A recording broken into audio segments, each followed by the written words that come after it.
Nasa mahigit 20K na octopus daw ang matatagpuan dito. Noong 2018 lamang unang nai-record ito ng mga scientist, 10,500 feet sa ilalim ng dagat, or 3.2 kilometers, sobrang dilim na dyan. Ito ay isang giant Pacific octopus na kunan ito ng video sa British Columbia sa bansang Canada. Ang lifespan ng octopus ay magkakaiba ito ayon sa mga species, ngunit ang mga octopus ay nabubuhay ng humigit kumulang 1 hanggang 5 taon.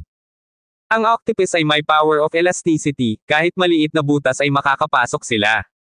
Mag-uunat sila at iipit ang kanilang mga katawan sa maliliit na siwang, gaya ng sa pagitan ng mga bato, bitik at siwang upang makatakas sa mga predator. Ang isang ito naman ay tinutulungan ng mga tao na makabalik sa dagat. Napakaraming species ng pugita sa mundo.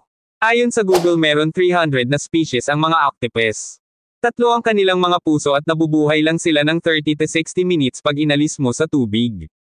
May sobrang cute na tinatawag na flapjack o Dumbo octopus. Bimac octopus naman ang pinaka-friendly at magiliw na uri. Meron ding nakakatakot tingnan, dahil sa mata nitong tila nanlilisik. Ngunit ang talagang nakakatakot ay ang blue-ringed octopus. Nagtataglay ito ng tetrodotoxin kapag nakagat ang tao nito ay maaari siyang mamatay.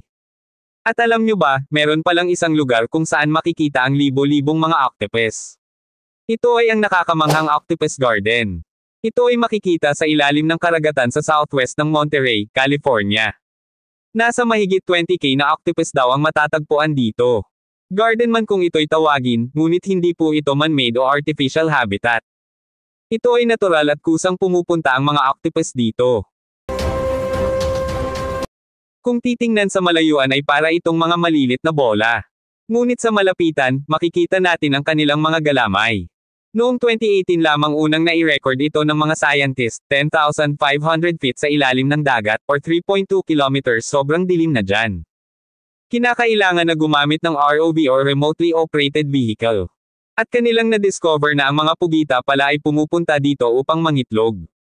Ito ay breeding area at pugad nila. Ang mga babaeng octopus ay nakatihaya upang ma-incubate. At para na rin maprotektahan ang kanilang mga itlog sa mga predators. Ang behavior na ito ay tinatawag na brooding.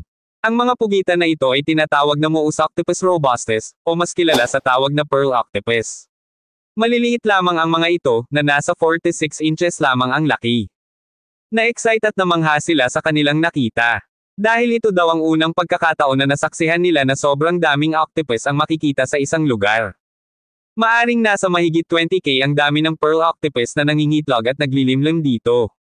Yan ay ayon sa estimate ng mga researcher ng MBARI. So ano nga ba ang meron sa lugar na ito, bakit dito sila nakuhang mangitlog? 3 taon na pinag-aralan ng Monterey Bay Aquarium Research Institute ang Octopus Garden. Napag-alaman nila na kaya pala sa mga siwang ng mga bato nagpupugad ang mga pearl octopus. Dahil meron pala ditong lumalabas na mga hydrothermal spring o hot spring.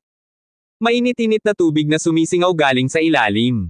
Napag-alaman din nila na dahil sa mas warm na temperature o mainit-init na tubig ay mas mabilis na nade-develop ang mga itlog at mas mabilis din itong napipisa. In less than 2 years lang daw ay maaari na itong mapisa, instead na 5 to 8 years. May mga itlog na namamatay na lang ang kanilang nanay, ay hindi pa rin napipisa.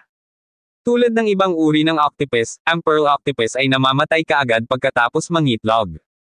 Tapos na ang kanilang trabaho at kumpleto na ang kanilang paglalakbay. Ang mga katawan ng octopus ay nagiging isang mahalagang pinagkukunan ng pagkain para sa mga hipon, anemone, at iba pang mga hayop. Sinusuportahan ng Octopus Garden ang isang umuunlad na komunidad ng buhay.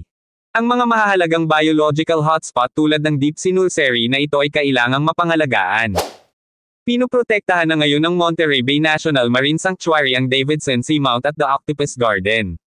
Ngunit sa ibang mga rehiyon ng mga banta tulad ng deep sea mining ay may potensyal na makapinsala sa mga kahangahangang komunidad sa ilalim ng dagat. Inaasahan namin na maaaring marami pang mga lugar na tulad nito na nananatiling hindi pa nade-discover. Para sa pagprotekta sa mga natatanging hayop at kapaligiran, na tinatawag itong espesyal na lugar na tahanan.